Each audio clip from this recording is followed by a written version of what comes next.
ॐ अज्ञानतिमिरान्धस्य ज्ञानाञ्जनशलाकया चक्षुरुन्मिलितं येन तस्मै श्रीगुरुवे नमः। वन्देऽहं श्रीगुरो श्रीयुतपदकमलं श्रीगुरून् वैष्णवांश्च श्रीरूपं सागरजातं सहगण रघुनाथान्वितं तं सजीवं साद्वैतं सावधूतं परिजनसहितं कृष्णचैतन्यदेवं श्रीराधा कृष्णपादान् सहगण ललिता श्रीविशाखान्वितांश्च तमादिदेवं करुणानिधानं तमालवर्णं सुहितावतारम् अपार संसार समुद्र सेतुं भजामहे भागवत स्वरूपम्। हे देव हे दैत हे भुवनैक बंधो, हे कृष्ण हे चपल हे करुणैक सिंधु, हे नाथ हे रमण हे नयनाभिराम, हा हा कदानुभवितासि पदं दृशोर्मे। श्री कृष्ण चैतन्य प्रभो नित्यानंद, श्री अद्वैत गदाधर शिवसदि गौर भक्त वृंद। हरे कृष्णा कृष्णा कृष्णा हरे हरे, हरे राम राम राम हरे हरे। हरे कृष्णा। सर्वप्रथम मैं अपने गुरुपाद पद्म ओम विष्णुपाद अष्टोत्तर शत श्री श्रीमद् भक्तिवेदांत माधव गोस्वामी महाराज के चरण कमलों में अनंत कोटि दंडवत प्रणाम ज्ञापन करता हूं। हम लोग श्रीमद् भागवत का महात्म श्रवण कर रहे हैं स्कंद पुराण से। उसका हमारा ये जो तृतीय अध्याय है श्रीमद् भागवत ग्रंथ में, उसमें तृतीय अध्याय हमारा चल रहा है। तो इससे पहले हम लोगों ने श्रवण किया कि किस प्रकार से जो यमुना जो कालिंदी जी थी, उन्होंने कृष्ण की पटरानियों को ये बताया कि क्योंकि मैं राधा जी की दासी हूं इसलिए मैं हमेशा प्रसन्न रहती हूं। क्योंकि कृष्ण के जाने के बाद जो उनकी पटरानियां थीं उनको बहुत विरह हो रहा था भगवान से, वो व्याकुल थीं। और कालिंदी जी जो है वो प्रसन्न रहती थी। तो उनसे पूछा उन्होंने कि आपकी प्रसन्नता का कारण क्या है। तो उनका क्योंकि मैं राधा जी की दासी हूं और राधा और कृष्ण का नित्य संयोग है, तो इस प्रकार से मुझे कभी भी कृष्ण से वियोग का अनुभव नहीं होता है। और फिर उन्होंने कहा कि अच्छा ठीक है, फिर उपाय क्या है इसका, हमको हमारे साथ कैसे होगा। तो उन्होंने कहा कि जब उद्धव जी से आपका सत्संग होगा तभी आपका ये जो विरह है कृष्ण से ये दूर हो पाएगा। अब उसके लिए फिर क्या उपाय होगा, उद्धव जी कैसे, तो उन्होंने बताया कि उद्धव जी जो है गोवर्धन के पास में जो उद्धव कुंड है वहां पर कुसुम सरोवर के पास, वहां पर वो लता पता के रूप में अलक्षित रूप में वहां पर आज भी विद्यमान है। तो जब तुम वहां पर जाकर कीर्तन करोगे तो वो उद्धव जी प्रकट हो जाएंगे। तो इस प्रकार वो कृष्ण की जो महेशियां थी वो ब्रजनाभ और परीक्षित जी को लेकर और फिर वहां पर सब लोगों ने मिलकर कीर्तन किया और उद्धव जी वहां प्रकट हुए। उद्धव जी ने प्रकट होकर अपनी प्रसन्नता व्यक्त की कि आप लोग जो है कृष्ण के संकीर्तन महोत्सव में इस प्रकार निमग्न हो रहे हो और आपका ब्रजनाभ के प्रति भी अत्यंत प्रेम है। तो इस प्रकार से उन्होंने कहा और कहा कि कृष्ण का जो प्रकाश है उसको कृष्ण की कृपा के बिना किसी को भी अपने स्वरूप का बोध नहीं हो सकता। उद्धव जी ने कहा कि तुम लोग जो है तुम भी कृष्ण की ही अंशभूता हो, राधा जी की अंशभूता हो, इसलिए तुम्हारे में तुम कृष्ण की दासी हो, लेकिन तुम अभी भूली हुई हो इस बात को। क्योंकि लीला के अंदर, प्रकट लीला के अंदर जो भगवान के परिकर हैं उनके ऊपर भी योग माया का आवरण रहता है। अगर योग माया का आवरण नहीं होगा तो वो भगवान की जो लीला है वो संपादन नहीं हो पाएगी ठीक प्रकार से। तो इस प्रकार से उन्होंने कहा कि कृष्ण जब तुमको जब ये आवरण उठ जाएगा तब तुमको कृष्ण से नित्य संयोग की प्राप्ति होगी। अब 12वें श्लोक से कह रहे हैं, उद्धव जी कह रहे हैं 12वें श्लोक से। अब श्रीमद् भागवत की जो है वो महिमा का वर्णन किया जा रहा है। यहां से श्रीमद्भागवतं शास्त्रम् यत्र भागवतैर्यदा कीर्त्यते श्रूयते चापि श्रीकृष्णस्तत्र निश्चितम्। देखिए ये वाले जो अब आगे हम लोग श्रवण करेंगे श्लोक बहुत इंपॉर्टेंट है। कह रहे हैं कि कृष्ण जहां पर भी भगवान के भक्त जो हैं श्रीमद् भागवत का कीर्तन करते हैं, उसका श्रवण करते हैं, वहां भगवान निश्चित रूप से साक्षात वहां पर विराजमान होते हैं। श्रीमद् भागवतम शास्त्रम यत्र भागवतैर्यदा, भागवतै माने जो भागवत हैं, भगवान के भक्त हैं, जब वो उसका कीर्तन करते हैं तो वहां पर कृष्ण साक्षात रूप से विराजमान रहते हैं। निश्चितम, ये बिल्कुल निश्चित बात है।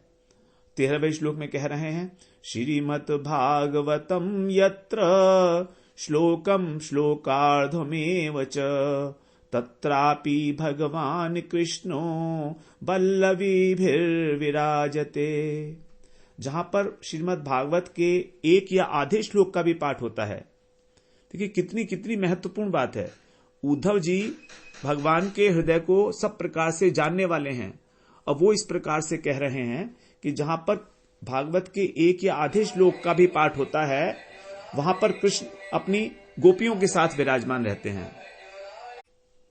14वें श्लोक में कह रहे हैं भारते मानवम जन्म प्राप्य भागवतम नयै श्रुतम पाप पराधीनैर आत्मघातस्तु तै कृतः। जो भारतवर्ष है हमारा, ये भारते मानवम जन्म, भारतवर्ष के अंदर मानव जन्म प्राप्त करके जिसने श्रीमद् भागवत नहीं सुना, न श्रुतम,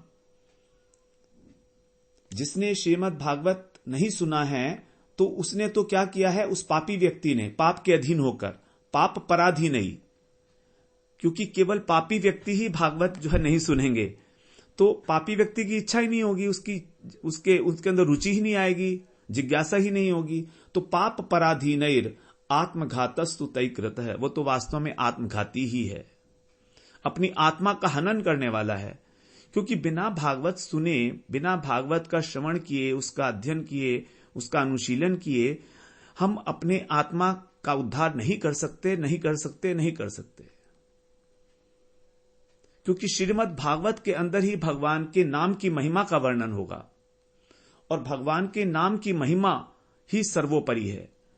भगवान की महिमा, भगवान के नाम की महिमा, उनके धाम की महिमा, ये सब ज्ञान हमें तभी होगा जब हम श्रीमद् भागवत पुराण का प्रॉपरली इसका अध्ययन करेंगे। जब हम उसके अतिरिक्त और कोई साधन नहीं है, भगवान के नाम के अतिरिक्त इस कलयुग में कोई साधन नहीं है और उस नाम के अंदर निष्ठा उत्पन्न करने के लिए भागवत का अध्ययन अत्यंत अत्यंत आवश्यक है।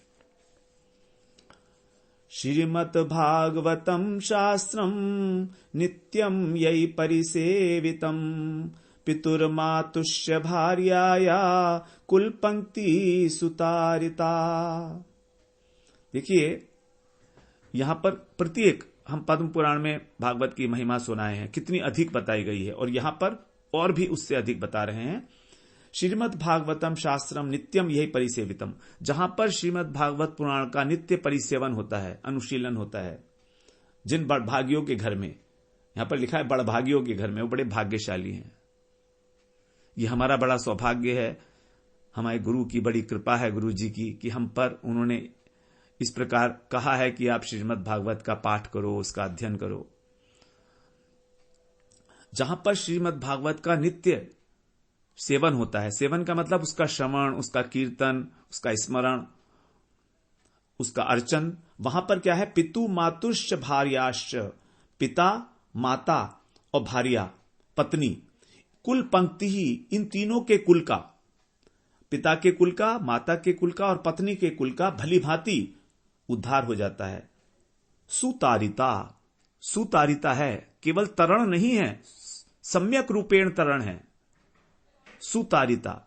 देखिए एक एक शब्द कितना महत्वपूर्ण है, हमें उसके गहराई में जाना चाहिए, तभी हमारी जो भागवत की महिमा है, भगवान की महिमा है, हमारे हृदय के अंदर स्फुरित होगी। हमारा उद्देश्य यहां पर कोई एग्जाम पास करना तो है नहीं, किसी प्रकार का हमको कुछ नहीं करना है। अपने हृदय को शुद्ध करना है। अपने हृदय के अंदर भगवान के प्रति, भागवत के प्रति, नाम के प्रति निष्ठा, एक ऐसी अटूट निष्ठा हो जाए जिसे इस ब्रह्मांड में कोई भी ना हिला पाए। कोई भी, यदि ब्रह्मा जी भी कहे ना कि तुम भागवत का अध्ययन क्यों करते हो, कृष्ण का नाम क्यों लेते हो, तो हम उनकी बात नहीं मानेंगे। यदि कृष्ण भी कहें तो भी हम उनकी बात नहीं मानेंगे। बस इतनी ऐसी निष्ठा हमारी होनी चाहिए, इतनी दृढ़ निष्ठा के साथ, हमें संकल्प लेके साथ, क्योंकि जीवन में वास्तव में दृढ़ निश्चय का ही महत्व है। दृढ़ निश्चय, जहां पर दृढ़ निश्चय है वहीं पर व्यवहारिक हमारी उन्नति भी वहीं होती है। आपने देखा है, जो भी लोग बहुत अधिक धन कमा लेते हैं, उसके पीछे उनका दृढ़ निश्चय होता है। वो कभी विघ्नों से घबराते नहीं है, किसी भी प्रकार का विघ्न हो। There is always a possibility of threshold problems. जब भी कोई शुभ कार्य शुरू किया जाता है, उसमें विघ्न आएंगे ही आएंगे। श्रेयांसी बहुविघ्नानी, अनेक प्रकार के विघ्न आएंगे, बहुविघ्नानी। लेकिन हमारा निश्चय कैसा हो, कार्यो वा साध्यामी देहम वा पातयामी, या तो मेरा कार्य सिद्ध हो और या मेरे देह का पतन हो जाए, कोई फर्क नहीं पड़ता है। क्योंकि हमारा जो निश्चय है, ये एक ऐसा निश्चय है, श्रीमद् भागवत का अध्ययन करना, भगवान का भजन करना, ये एक ऐसा निश्चय है कि इससे ऊपर का कोई निश्चय नहीं हो सकता। और ये बात सभी शास्त्रों ने, सभी महापुरुषों ने हमको प्रमाण के रूप में अपने जीवन में उतार कर दिखाया है। इस बात का प्रमाण है। ऐसा नहीं कि कोई हमने वैसे ही कोई निश्चय कर लिया है अपनी मर्जी से। शास्त्र सम्मत निश्चय है, गुरु जी की विशेष आज्ञा है। और सबसे पहले तो प्रॉब्लम आनी आवश्यक है ही है। उसी से तो हमारा जो कसौटी हमारी जो है, तभी तो पता लगे कि हम वास्तव में इंटरेस्टेड हैं कि नहीं है, या केवल सुपरफिशियली ही भागवत का अध्ययन करने के लिए तत्पर हो गए हैं, कहने से लोगों के, अथवा शौक में, अथवा जिज्ञासा के कारण, अथवा कौतूहल के कारण, कि देखते हैं क्या बोलता है, क्या कैसा होगा, जस्ट लाइक दैट। अथवा उसके अंदर दोष निकालने के कारण, ऐसे भी बहुत सारे लोग हैं। क्योंकि अब देखिए, मैं तो भागवत का कोई वक्ता नहीं हूं, ना ही मैं उपदेशक हूं किसी प्रकार का भी। मैं आपके साथ अध्ययन कर रहा हूं, ये पहले दिन से ही मैंने आपको स्पष्ट किया। मैं आपकी तरह ही हूं, आप में से ही एक हूं मैं। बस गुरुजी ने इस प्रकार की आज्ञा दी है तो हम इस कार्य में प्रवृत्त हो गए। 3 प्रकार के लोग जो होते हैं इस जीवन में, इस जगत में 3 प्रकार के लोग होते हैं। प्रारभ्यते न खलु विघ्न भयेन नीचहि, प्रारभ्य विघ्न विहिता विरमंति मध्यहा, विघ्नै पुनः पुनरपि प्रतिहन्यमाना, प्रारभ्य च उत्तम जना न परित्यजन्ति। 3 प्रकार के लोग हैं। जो सबसे निकृष्ट हैं वो है कि विघ्न के भय के कारण कार्य को आरंभ ही नहीं करते। अब हम लोग श्रीमद् भागवत पुराण का पाठ करने के लिए जो है यहां पर हम लोग प्रवृत्त हुए हैं, तो इसमें विघ्न तो आ सकते हैं और आएंगे ही। लेकिन हम अगर डर जाएं कि नहीं हम नहीं करेंगे, तो हम तो डर गए, तो वो तो निकृष्ट कोटि है, वो तो शुरू ही नहीं किया उन्होंने काम। दूसरे हैं जो अगर विघ्न आते हैं तो छोड़ देते हैं बीच में। कुछ समय हम लोगों ने किया पाठ, उसके बाद बीच में छोड़ दिया।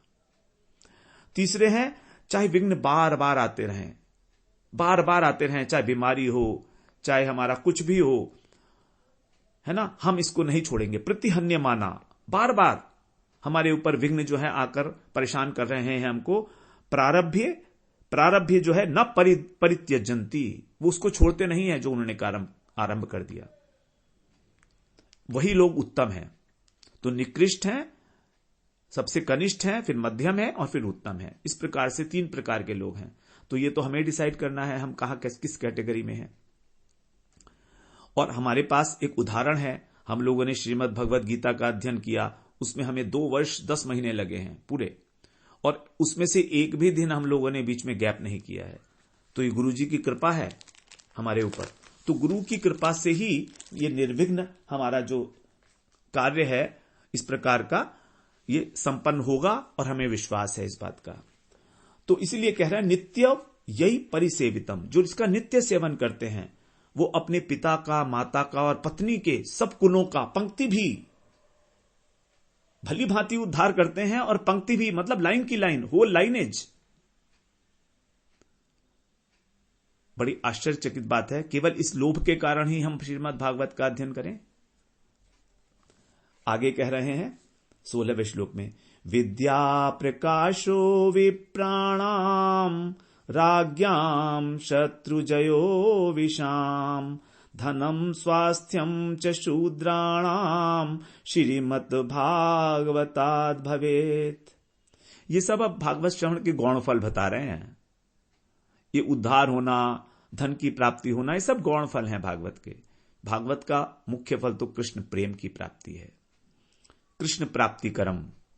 तो विद्या प्रकाशो विप्राणाम, इसके स्वाध्याय से और इसके अध्ययन करने से, इसका श्रवण करने से ब्राह्मणों को विद्या का प्रकाश होता है, विवेक जागृत होता है, बोध होता है उनको अपने स्वरूप का। यहां पर ब्राह्मण विप्राणाम से केवल ब्राह्मण ही नहीं मानने चाहिए, जो भी वैष्णव है उनको भी यहां पर लेना होगा। राज्ञाम शत्रु जयो विशाम, और जो क्षत्रिय लोग हैं वो उनको विजय प्राप्त हो जाती है शत्रुओं पर। शत्रु लोग नहीं, जो राजा लोग हैं, राज्ञाम तो क्षत्रिय अर्थात राजा लोग जो हैं वो जय प्राप्त करते हैं, और जो वैश्य हैं वो उनको धन मिलता है, और जो शूद्र हैं उनको स्वास्थ्य की प्राप्ति होती है। तो यहां पर 4 वर्णों के लिए ये बता दिया गया है। राज्ञाम का अर्थ यहां पर राजा नहीं है, एक्चुअली क्षत्रिय है, क्योंकि विशाम का अर्थ है वैश्य, और शूद्राणाम तो कहा ही है। तो शूद्रों को स्वास्थ्य, जिससे कि वो सेवा कर सके। तो हमें इस वर्ण व्यवस्था में ना जाकर अपने लिए देखना चाहिए कि गौण रूप से हमें ये सब चीजें प्राप्त होंगी। हम तो भगवान के भक्त हैं, तो गौण रूप से मिलेगा ये सब कुछ। श्रीमद् भागवतात् भवेत्। 17वें श्लोक में कह रहे हैं, योषिताम परेशाम च सर्ववांछित पूर्णम अतो भागवतम नित्यम को न सेवेत भाग्यवान। को न सेवेत भाग्यवान, ऐसा कौन भाग्यवान होगा जो भागवत का नित्य सेवन नहीं करेगा। कारण, क्योंकि इसमें योषिताम अर्थात स्त्रियों की, और अपरेशाम, अपरे का मतलब है जो वर्ण व्यवस्था से अलग हैं। 4 वर्णों के विषय में तो ऊपर बता दिया गया, लेकिन जो उससे अलग हैं मतलब अंत्यज, उनकी भी सारी इच्छाएं पूरी हो जाती हैं। सर्ववांछित पूर्णम, सारी इच्छाओं की पूर्ति होती है। 18वें श्लोक में कह रहे हैं, अनेक जन्म संसिद्ध श्रीमद् भागवतम लभेत प्रकाशो भगवत भक्तेर उद्धवस्तत्र जायते। ये बात पहले भी आ चुकी है जब पद्म पुराण का हम लोगों ने श्रवण किया था। अनेक जन्म संसिद्ध, अनेक जन्म की साधना करते करते हमको श्रीमद् भागवत पुराण की प्राप्ति होती है। अब आप ये बात अपने मन में बहुत अच्छी तरह से बिठा लीजिएगा कि आप यदि श्रीमद् भागवत का अध्ययन करने के लिए उत्सुक हैं, तो यह समझ लीजिए कि आपकी जन्म जन्मांतर की साधना का फल है। वहां पद्म पुराण पे आया था कि जन्म जन्मांतर की जो सुकृतियां हैं, पूंजीभूत होकर जब वो इकट्ठी होती हैं, तब हमें श्रीमद् भागवत प्राप्त होती है। उसका श्रवण करने का, उसका अध्ययन करने का अवसर प्राप्त होता है। यहां पर कह रहे हैं अनेक जन्म संसिद्ध, अनेक जन्म की सिद्धियां, अनेक जन्म का साधन करने के बाद भागवत मिलता है। ये भागवत किसी को आसानी से नहीं मिलता है तो ग्रंथ जो 200-250 रुपए में बाजार में मिल जाता है, लेकिन उस मिलने का तो मिलना नहीं माना जाता ना। ऐसे तो बहुत सारी चीजें मिलती हैं, धन से तो बहुत कुछ मिल जाएगा, पुस्तक मिल जाएगी, लेकिन ग्रंथ थोड़ी ना मिलता है, भागवत थोड़ी ना मिलती है। तो भागवत तो केवल गुरु कृपा से ही मिलती है। अनेक जन्म संसिद्ध, भगवान ने गीता में भी कहा था अनेक जन्म सिद्ध ततो याति पराम गतिम। 6ठे अध्याय में 45वें श्लोक में यही बात कही गई है, भागवत के विषय में नहीं है। वहां कह रहे हैं प्रयत्नात यत मानस्तु योगी संशुद्ध किल विषः अनेक जन्म संसिद्ध ततो याति पराम गतिम। अर्थात जो अनेक जन्मों के अंदर उसने साधना की है, वो व्यक्ति प्रयत्न पूर्वक जब अभ्यास करता है, प्रयत्नात यत मानस्तु, यतमान का मतलब है प्रयास करने वाला, प्रयत्न करते करते। योगी संशुद्ध किल विषय, सब संपूर्ण पापों से निवृत्त होकर और परम गति को प्राप्त करता है। तो अनेक जन्मों की साधना का फल है भागवत की प्राप्ति। और जब हम भागवत का प्रयत्न पूर्वक अध्ययन करते हैं, देखिए अध्ययन प्रयत्न पूर्वक ही होता है, बिना प्रयत्न के अध्ययन नहीं होता है। वो तो हम लोग सप्ताह में जाते हैं, इधर एक कान से सुनकर दूसरे से निकाल देते हैं। मैंने भी सुना है ऐसे बहुत, मैं भी ऐसे ही सुनता था। उसको सुनते सुनते जिज्ञासा पैदा हुई कि ये तो कोई सुनना हुआ नहीं भागवत का, क्यों ना उसका अच्छी तरीके से बैठकर नियम पूर्वक अध्ययन करा जाए कुछ समय प्रतिदिन। तो कह रहे हैं अनेक जन सिद्ध श्रीमद् भागवतम लभेत, और फिर क्या है, प्रकाशो भगवद भक्ते उद्धवस तत्र जायते। फिर हमको भागवत से भगवान का प्रकाश मिलता है। यहां पर प्रकाश का अर्थ है यहां पर कृपा। जब भगवान की कृपा होती है तो हमारे हृदय के अंदर अध्यात्म दीप भगवान जला देते हैं। भागवत को कहा गया ना अध्यात्म दीप है ये। और अध्यात्म, हमने रूपक में इस बात को श्रवण किया था कि अध्यात्म दीप है भागवत, और कृष्ण भी अध्यात्म दीप है। कृष्ण भी हमारे हृदय के अंदर जाकर और हमारा जो ज्ञान है, स्वरूप ज्ञान है, उसको जागृत कर देते हैं। और गीता में भी भगवान ने ये कहा कि जो उनके भक्त हैं उनके नाश्यामी आत्मभावस्थो ज्ञान दीपेन भास्वता। 10वें अध्याय का 11वां श्लोक जो चतुश्लोकी गीता में आता है, हम लोगों ने इसकी बड़ी विस्तृत रूप से भी व्याख्या की थी वहां पर। ये कौन सा ज्ञान है? ज्ञान दीपेन भास्वता। ये वही ज्ञान दीप है, अध्यात्म दीप। ये चित्त ज्ञान है। ये इस जगत का भौतिक ज्ञान नहीं है। जो भगवान की संवित वृत्ति है उसको भगवान निक्षेप करते हैं अपने हृदय में, अपने भक्तों के हृदय में भेजते हैं, फेंकते हैं उसको गुरु के माध्यम से। तब हमें अपने स्वरूप का अनुभव होने लगता है कि हम वास्तव में कृष्ण के दास ही हैं। अब यह केवल बात बौद्धिक स्तर पर नहीं रही कि मैं कृष्ण का दास हूं। बौद्धिक स्तर पर तो हम लोग बहुत सुन चुके कि हम कृष्ण के दास हैं, लेकिन हमारे अंदर कोई आमूल परिवर्तन तो नहीं हुआ। हमारे विचारों में, हमारे आचरण में, हमारे व्यवहार में, हमारे कार्यों में तो ऐसा देखा नहीं जाता कि हम कृष्ण के भक्त हैं, कृष्ण के दास हैं। ऐसा तो हमने देखा नहीं अपने जीवन में कभी। लेकिन जब भगवान कह रहे हैं मैं स्वयं नाश्यामी आत्मभावस्तु, मैं स्वयं उनके हृदय के अंदर विराजमान होकर उनका जो अज्ञान जम तमह उसको नाश कर देता हूं।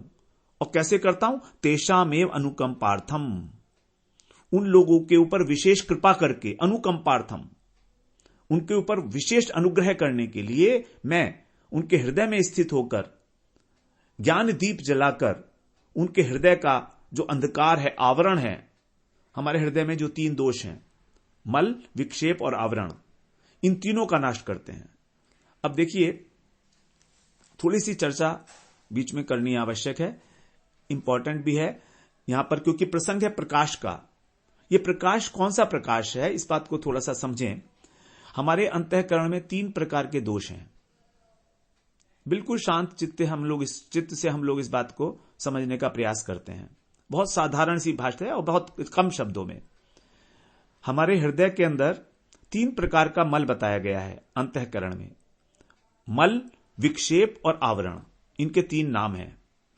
मल का मतलब है हमारे अंदर जो अनर्थ है, पाप करने की जो प्रवृत्ति है, वो मल है। विक्षेप का मतलब है हमारे मन की चंचलता, इधर उधर भागता है हमारा मन। और तीसरा है आवरण, हम अपने स्वरूप को भूले हुए हैं क्योंकि वो ढका हुआ है। आवरण का मतलब ढका हुआ है। तो ये आवरण जो है ये तमोगुणी वृत्ति है, विक्षेप रजोगुणी है। अब मल को हटाने के लिए सबसे पहले काम करना है हमें। यह हमारा प्रयास है, हमारी साधना है। और इसके लिए भगवान महाप्रभु ने कहा चेतो दर्पण मार्जनम, अपने चित्त को मार्जन करो। और उसका एक ही उपाय बताया भगवान ने, महाप्रभु ने एक ही उपाय बताया उसका, क्या है? कीर्तनीय सदा हरि,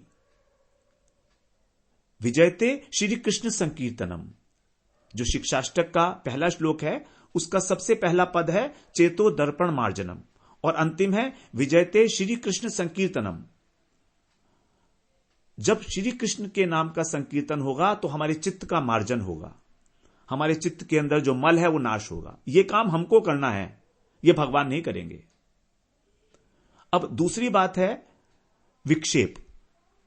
अब हमारा जैसे मान लीजिए एक शीशा है, उस शीशे के ऊपर जो है बहुत गंदगी लगी हुई है, तो हमने क्या किया कि साबुन लेकर उस शीशे को साफ कर दिया, लेकिन वो शीशा तो अभी हिल रहा है, विक्षेप है अभी उसमें।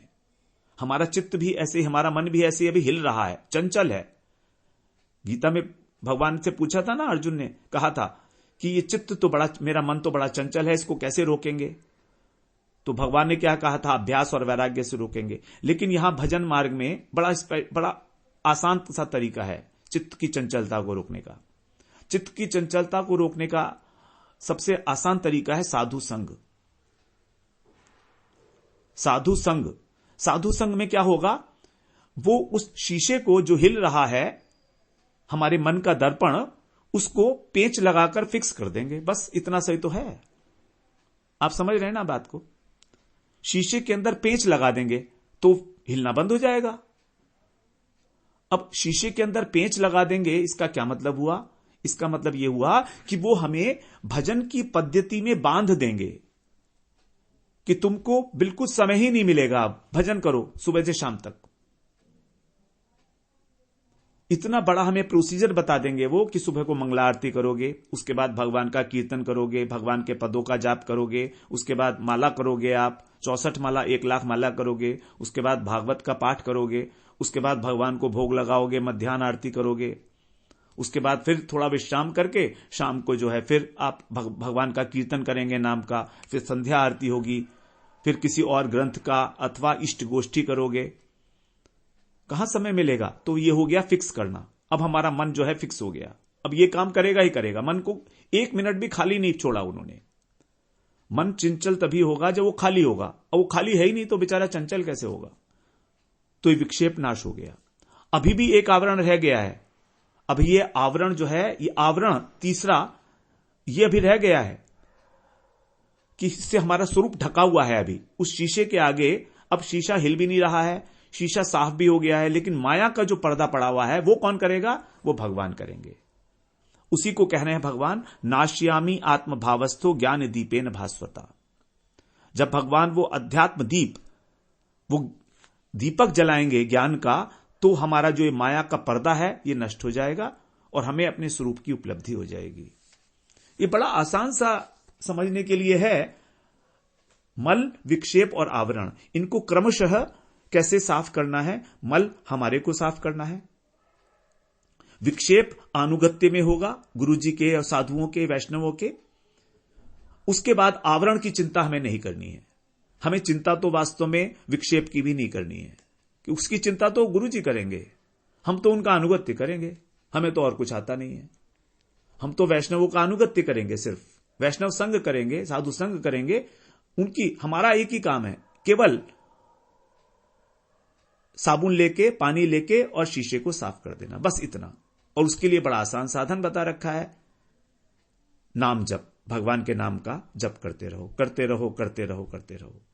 उसी से हमारा जो है ये मल साफ हो जाएगा। तभी ये प्रकाश, भगवान कह रहे हैं प्रकाशो, उद्धव जी कह रहे हैं प्रकाशो भगवत भक्ते।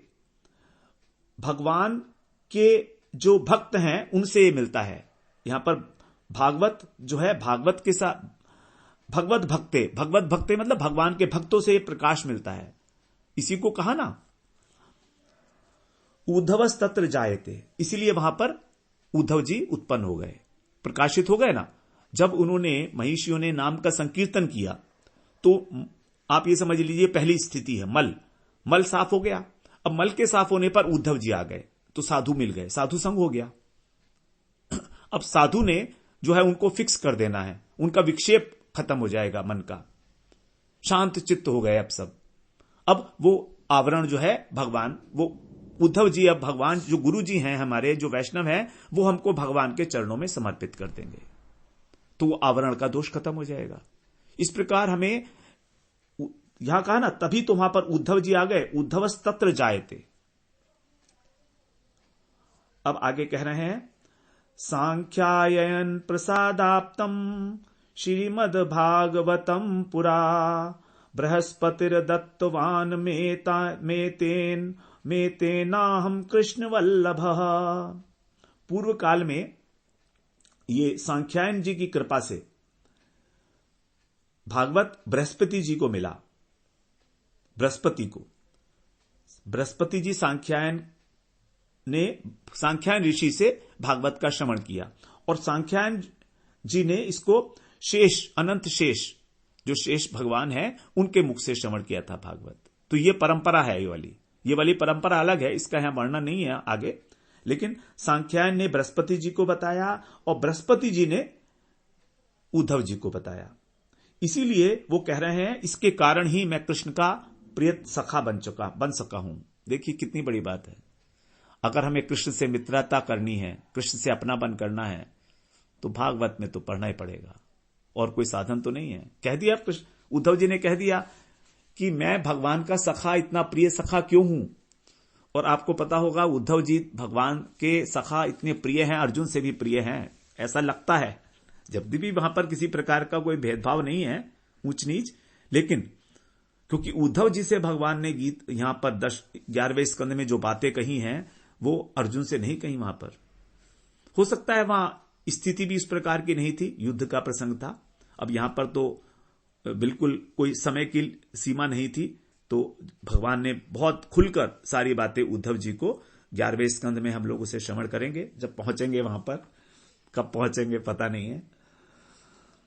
तो बृहस्पतिर्दत्तवान् मे तेनहम कृष्ण वल्लभ। ये ऊपर जो है हमने गलत पढ़ दिया। प्रकाशो भगवद भक्ते उद्भव है, ये उद्भवस्तत्र जायते। उद्धव नहीं है, ये गलती से पढ़ा गया, वो उद्भव है। उद्भव का मतलब है उत्पन्न होना। तो वहां पर भगवान के प्रति भक्ति उत्पन्न हो जाती है। उद्भवस्तत्र जायते, क्योंकि उद्धव जी कोई जायते थोड़े ना है, उद्धव जी को उत्पन्न तो नहीं हुए थे। तो इस प्रकार की कभी कभी गलतियां हो जाती हैं समझने में। इसको अगर हम हिंदी का ट्रांसलेशन देखते तो शायद ठीक हो जाता, लेकिन मेरा उधर ध्यान नहीं गया। तो भगवद भक्तेर उद्भवस्तत्र जायते, भक्ति का उद्भव हो जाता है। आख्यायिकाम च तेनोक्ताम विष्णुरात निबोधताम ज्ञायते संप्रदायोपि यत्र भागवत श्रुते। अब उद्धव जी कह रहे हैं यहां पर परीक्षित महाराज से, परीक्षित हे विष्णुरात तुम निबोध करो, मतलब बोध में ले लो, अपने विशेष रूप से सुनो उस बात को। बृहस्पति जी ने मुझे एक आख्यायिका सुनाई थी, इसके अतिरिक्त उपाख्यान भी सुनाया था एक बृहस्पति जी ने भागवत सुनाने के अतिरिक्त। वो उपाख्यान जो है वो मैं तुमको सुनाता हूं कि क्या है। आख्यायिकाम च तेन उक्ताम, तेन माने बृहस्पति जी ने, तो मुझे वो उपाख्यान जो बताया था उसको तुम निबोध, अपने बोध में ले लो, अच्छी तरह से सुनो, अच्छी तरह से उस बात को समझो। निबोध का मतलब होता है समझना, श्रुणु का मतलब होता है सुनना। कई बार सुनने में हम लोग बहुत अधिक अटेंटिव नहीं रह पाते, तो इसीलिए निबोध शब्द कहा जाता है। भगवान ने भी गीता में अर्जुन से 18वें अध्याय में कहा है, जब ज्ञान की चर्चा हुई वहां पर निष्ठा ज्ञानस्य या परा, तब भगवान ने कहा था कि तुम इसको निबोध में ले लो अपने। वहां पर कहा था सिद्धिम प्राप्तो यथा ब्रह्म तथापनोति निबोध में, उसको निबोध में लो। समासे नैव कौन्तेय निष्ठा ज्ञानस्य या परा, 18वें अध्याय का 50वां श्लोक था। तो वहां पर निबोध शब्द को हम लोगों ने श्रवण किया था। नितराम बोध, नितराम का मतलब है पूरा का पूरा आपको बोध हो जाना चाहिए उस बात का। तो हम लोग भी बहुत अच्छी तरीके से भली भांति उसे श्रवण करेंगे। ज्ञायते संप्रदायोपि यत्र भागवत श्रुते, उस आख्यायिका से, उस उपाख्यान से जो भागवत के श्रवण का क्रम है, कैसे कैसे किस किसने भागवत सुनी, ये भी जाना जा सकता है। तो अब बृहस्पति जी आगे कह रहे हैं। बृहस्पतिरुवाच, 21वां श्लोक है। ईक्षांचक्रे यदा कृष्णो माया पुरुष रूप धृक ब्रह्मा विष्णु शिवश्चापि रजः सत्व तमो गुणैः। भगवान जो है अपनी माया से पुरुष का रूप धारण किए हैं। पुरुष माया पुरुष रूप धृक। कृष्ण ने अपनी माया का आश्रय लेकर, ये जो माया है भगवान की योग माया की बात कर रहे हैं। देखिए माया दो प्रकार की है, वास्तव में एक ही है। योग माया भगवान की जो अपनी शक्ति है उसी का अंश है, जो जड़ अंश है उसका, उसको हम महामाया बोलते हैं। तो संसार के जो लोग हैं वो महामाया से आक्रांत हैं। महामाया का पर्दा है संसारिक लोगों के ऊपर। लेकिन भगवान ने जिस माया का आश्रय लिया पुरुष रूप धारण करने के लिए, पुरुष रूप मतलब मानव शरीर, वो माया जो है वो भगवान की योग माया है, जिसको भगवान ने कहा था वहां पर गीता में भी, अजोपि सन्ना व्ययात्मा भूता नामीश्वरोपि सन प्रकृति स्वाम अधिष्ठाय संभवामी आत्म माया। तो वहां पर आत्म माया कहा था, वही है योग माया। ये माया पुरुष रूप धृक, उन्होंने मनुष्य का रूप धारण किया और फिर उन्होंने क्या किया, चक्रे ईशांश चक्रे उन्होंने संकल्प किया सृष्टि का। अब उस सृष्टि का संकल्प करने से फिर उसमें से 3 पुरुष उत्पन्न हुए। यह भगवान का गुणावतार है। ब्रह्मा विष्णु और शिव, ब्रह्मा विष्णु और महेश, ये 3 भगवान के अवतार हैं, गुणावतार। सृष्टि का पालन सृष्टि करने के लिए ब्रह्मा जी, पालन करने के लिए विष्णु और संहार करने के लिए शिव। इन्होंने क्रमशः रजोगुण, सत्वगुण और तमोगुण को अंगीकार किया। रजोगुण, सत्वगुण और तमोगुण, क्योंकि ब्रह्मा जी जब सृष्टि करेंगे तो रजोगुण ही होगी, तभी तो होगी सृष्टि। और उसके बाद जो सत्वगुण है वो स्थिति का परिचायक है, तो उसके अंदर जो है हमारी विष्णु है, और संहार के लिए तमोगुण को अंगीकार किया। भगवान के संकल्प से जो 3 पुरुष प्रकट हुए भगवान के ही विग्रह से। 22वें श्लोक में कह रहे हैं, पुरुषास्त्रय उत्तस्थुराधिकार अंतस्दादिशत उत्पत्तो पालने चैव संहारे प्रक्रमेण तान। फिर क्या हुआ कि भगवान ने इन तीनों को अधिकार प्रदान किया। अधिकार तद आदिशत, उनको आज्ञा दी, उनको अधिकार दिया तीनों पुरुषों को कि तुमको क्रमशः इस सृष्टि की उत्पत्ति करनी है, पालन करना है और संहार करना है। इस प्रकार का उन्होंने तीनों को अधिकार दिया। फिर बाद में कह रहे हैं 23वें श्लोक का जो है पूर्वार्ध, उसमें कह रहे हैं, ब्रह्मा तु नाभिकमलात् उत्पन्नस्तम व्यजिज्ञपत। और भगवान के जो नाभि कमल से जब ब्रह्मा जी उत्पन्न हुए तो ब्रह्मा जी ने इस प्रकार से कहा। अभी पूरी परंपरा भी बता रहे हैं ना आगे। तो ब्रह्मा जी ने इस प्रकार से कहा, विज्ञापित किया।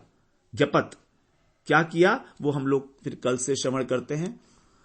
वांछा कल्पतरुभ्यश्च कृपा सिंधुभ्यैव च पतितानां पावनेभ्यो वैष्णवेभ्यो नमो नमः।